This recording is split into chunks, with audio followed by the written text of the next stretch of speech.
मैं बहन जी को जुबान दे करके आया हूँ, वचन दे के आया हूँ। बहन जी ने मुझसे कहा था कि मुझे वचन दे, घर वापस नहीं जाएगा, शादी नहीं करेगा, मुझे धोखा नहीं देगा। लिखी थी कि बहुजन समाज पार्टी एक मिशन है, एक मूवमेंट है। ये पॉलिटिकल पार्टी बाद में है, पहले मूवमेंट है। तो हमने देखो, mission equal to BSP, BSP equal to mission. तो अगर हम बसपा के साथ हैं तो मिशन के साथ हैं, मिशन के साथ है तो बसपा के साथ है। बहुजन मूवमेंट को अक्सर हाथों में ले करके शुरू से ही चलने वाले जयप्रकाश जी हमारे साथ मौजूद हैं। देखा जा रहा है कि हर जगह लगभग 5 प्रदेशों में आज चुनाव है और चुनाव की ही बात हर जगह चल रही है। कहीं न कहीं बात की जा रही है कि बहुजन समाज पार्टी इस बार सत्ता गाड़ पाएगी। आने वाले समय में 24 में चुनाव भी है लोकसभा का। सर से सीधे बातचीत करते हैं। सर, आपका स्वागत है। धन्यवाद सर। आज 5 प्रदेशों में चुनाव है सर, और आप गाजीपुर में आए हुए हैं। क्या लग रहा है 5 जो प्रदेश में चुनाव है, क्या होगा बसपा? देखिए, जो 5 प्रदेशों में जो चुनाव होने जा रहा है, उसमें जो है मुख्य रूप से जो बसपा के जो खेमे में आने की जो संभावना है, अच्छे रिजल्ट, वो 4 स्टेट है। 3 तो जो है हिंदी भाषी हैं, जो राजस्थान, मध्य प्रदेश, छत्तीसगढ़, और 1 स्टेट तेलंगाना है, साउथ इंडिया में पड़ता है, जिसको आर एस प्रवीण जी बहन जी के आदेश अनुसार बिल्कुल इंडिपेंडेंटली देख रहे हैं, उसको कोई हस्तक्षेप नहीं कर रहा है। तो बाकी जो 3 स्टेट हैं, उसमें जो है बहन जी के जो भतीजे हैं, आकाश आनंद जी, वो उसको देख रहे हैं, और अलग से राम जी गौतम जी लगे हुए हैं, बहुत से कार्यकर्ता, बहुत से प्रभारी लोग लगे हुए हैं। तो हमको ऐसा लगता है, और लोगों का कहना भी है, जैसा आपने देखा होगा कि इंडिया गठबंधन बनने की जो बात, जो कवायद शुरू हुई थी, उसमें कहीं न कहीं फूट पड़ती दिखाई दे रही है। वो अखिलेश को वकलेश बोल रहे हैं, जो वहाँ के जो जो कमलनाथ है, जो वगैरह। तो इस आधार पर जो है समाज समझ रहा है कि भाई इनमें ये जो है, ये पॉलिटिकली इनकी सोच ज़्यादा बनी हुई है कि हमें सत्ता मिल जाए, लेकिन समाज की, देश की इनको कोई चिंता नहीं है। तो इसलिए जो समाज जो है, सभी समाज के लोग जो हैं, वो बसपा की तरफ रुख कर रहे हैं, और ख़ास तौर से उत्तर प्रदेश से सटा हुआ एरिया, चाहे वो मध्य प्रदेश का हो, बुंदेलखंड एरिया हो झांसी की तरफ से, और चाहे वो चंबल वाला एरिया रहा हो उत्तर प्रदेश की तरफ से, इटावा की तरफ से, ये तो मध्य प्रदेश का एरिया, यहाँ पे बहुत फर्टाइल है बीएसपी। और भरतपुर की तरफ से जो आगरा की तरफ से जो जुड़ा हुआ एरिया राजस्थान का है, वहाँ पे वो फर्टाइल एरिया है।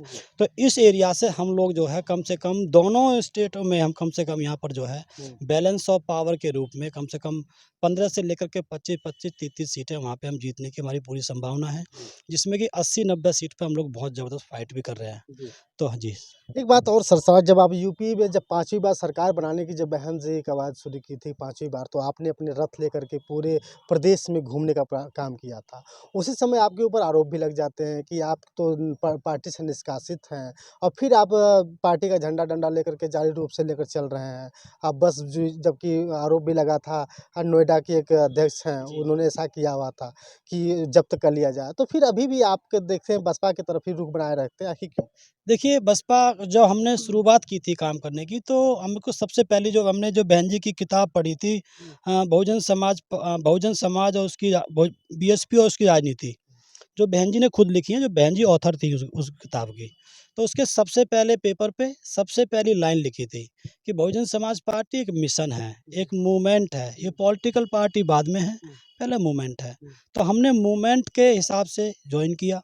उसके बाद में हमको कोई पद से मुक्त कर सकता है, लेकिन जो है मिशन, जो बहन जी ने हमको सिखाया, साहब कांशीराम ने से हमने सीखा, बाबा साहब से सीखा पढ़ कर के उनको, तो उस आधार पर मैंने ये तय किया कि कितने ऐसे लोग हैं जो जब तो बहन जी की तारीफ़ करते हैं जब पद पे होते हैं, और जैसे ही बहन जी उनको निकालती है तो बुराई करते हैं। अभी कल परसों की बात है, हमारे हमारे क्षेत्र में इमरान मसूद है, उससे पहले तारीफ़ कर रहे थे, उससे पहले बुराई कर रहे थे, फिर तारीफ़ करने लग गए, अब बात कुछ बिगड़ गई तो फिर बुराई करने लग गए।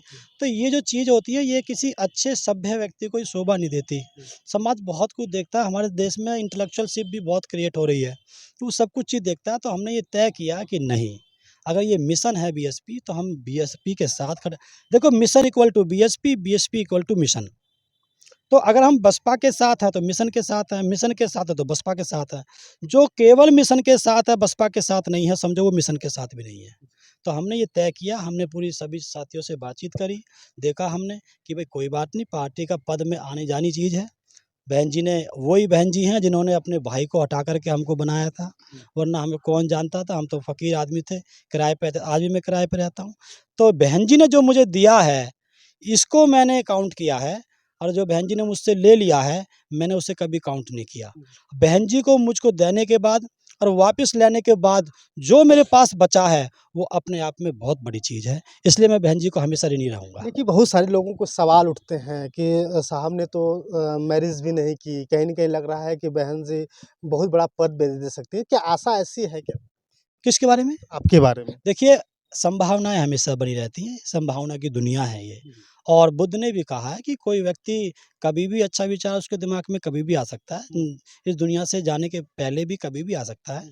अब बहन जी तो महापुरुष हैं, तो मुझको पूरी उम्मीद है कि जो मेरा जो काम है, जो मेरी ईमानदारी है, मेरी निष्ठा है और जो मैंने बहन जी के प्रति जो मैं तो कहता हूँ कि बहन जी ये सोचती है कि अभी तक भी जयप्रकाश बहन जी की परीक्षा में पास नहीं हो पाया है, तो इससे भी कोई कठोर परीक्षा हो, उसको भी बहन जी ले सकती हैं। लेकिन मैंने कमिटमेंट किया है, मेरे क्षेत्र का हमारे एक वो है, कहावत है, कैदी सो कैदी। एक कहावत है, कैदी सो कैदी। उसका मतलब है कि ज़ुबान दे दी तो दे दी। मैं बहन जी को ज़ुबान दे कर के आया हूँ, वचन दे के आया हूँ। बहन जी ने मुझसे कहा था कि मुझे वचन दे, घर वापस नहीं जाएगा, शादी नहीं करेगा, मुझे धोखा नहीं देगा। मैंने तीनों वचनों पे मैं खरा उतरने का काम कर रहा हूँ। मैंने बहन जी को वचन दिया कि बहन जी मैं आपके साथ हमेशा रहूँगा, छोड़ूँगा नहीं और मैं जो है उसमें रहूँगा। तो मुझे लगता है कि कोई और भी परीक्षा लेना चाह रही हो बहन जी, ले लें, लेकिन आखिरी साँस तक मैं बहन जी के साथ हूँ, चाहे वो आखिरी साँस किसी की भी हो। मैं कहता हूँ अगर कोई नेचर के हिसाब से भी कोई बात हो, अगर वो हमसे बड़ी हैं, हम तो चाहते हैं कि हमारे समाज की पूरी उम्र उनको लग जाए। लेकिन उसके बावजूद भी उसके बावजूद उनके जाने के बाद भी मैं बहन जी के साथ खड़ा रहूँगा। ये मैं बात तक का वचन देता हूँ समाज को, जिसको समाज खुद देखेगा।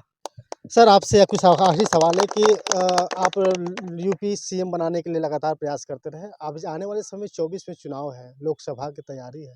तो फिर आपका जो मिशन है, जो रथ चल रही थी, क्या वो फिर से घूमेगी या बस वहीं तक विराम लगेगा? देखिए, ये तो सब हम लोग बैठ के बातचीत करेंगे और जो है लगता है कि क्योंकि अभी जो है ना इंडिया गठबंधन में फूट पड़ रही है, तो मुझे ऐसा लगता है कि शायद बहन जी वहाँ पर जो है दमक बनाएँगी अपनी। और जब मैं पहले भी कह के आया हूँ, नोएडा में बोल के आया हूँ कि बिना बहन जी के इंडिया गठबंधन इनकम्प्लीट है। बहन जी जैसी वहाँ जाती हैं तो हो जाता है कंप्लीट वो। तो मुझे ऐसा लगता है कि बहन जी जो भी देखिए, कुछ चीज़ें होती हैं, कुछ आदमी सामने से बोलता है, कुछ इनडायरेक्टली बोलता है, उनके आभास हो जाते हैं। अगर मुझे आभास हो जाएगा इस चीज़ का, तो मैं बहन जी की बात को समझ जाऊँगा। मैं ब बहन जी के अगर बहन जी पीसी भी कर रही हैं, तो मैं वहाँ से बहन जी का चेहरा देख के समझ जाता हूँ कि वो मुझसे क्या बोल रही हैं। तो मैं सब कुछ समझ जाऊँगा, मुझे लगेगा इस चीज़ का, तो हम सभी साथियों से बातचीत करेंगे और पहले से भी बड़ा हम लोग कार्यक्रम बनाएँगे। आखिरी सवाल आपसे ये है सर कि अभी आप इंडिया गठबंधन की बार-बार बात कर रहे हैं। अभी कांग्रेस वालों से बात किया, उन्होंने कहा कि अगर बहन जी इस गठबंधन में शामिल हो जाती हैं, तो कहीं न कहीं ये इंडिया कंप्लीट भी हो जाएगी और लेकिन अभी टूट रहा है, सपा भी भाग रही है वहाँ से। तो फिर क्या लग रहा है कि बहन जी उसमें जा सकती है इंडिया से? देखिए, सबसे पहली बात है हम तो बहन जी को फ़ॉलो करते हैं। हमारे जो प्रदेश अध्यक्ष हैं बीएसपी के वो भी बोल रहे हैं। बहन जी बोलेंगी तो हम साथ हैं, नहीं बोलेंगी कोई बात नहीं। बहन जी गठबंधन में जाएँ तो हम बहन जी के साथ हैं, नहीं जाएँगी तब भी हम बहन जी के साथ हैं। क्योंकि हमें अपने नेता पे भरोसा है। मूवमेंट हित में, समाज हित में, देश हित में, पार्टी हित में वो फैसला लेंगी। कुछ चीज़ें ऐसी होती हैं जो अभी शॉर्ट टाइम के लिए बहुत फ़ायदेमंद दिखाई देती हैं, आगे जाकर के वो नुकसानदायक होती हैं। अगर बहन जी को लग गया कि शॉर्ट टाइम का फ़ायदा हो रहा है, लॉन्ग टाइम का नुकसान हो रहा है, तो बहन जी उसको बायकॉट करेंगी। अगर बहन जी को लगेगा कि फ़ायदेमंद है इस समय, तो बहन जी गठबंधन में जाएँगी और जाने के बाद हम उनके साथ हैं।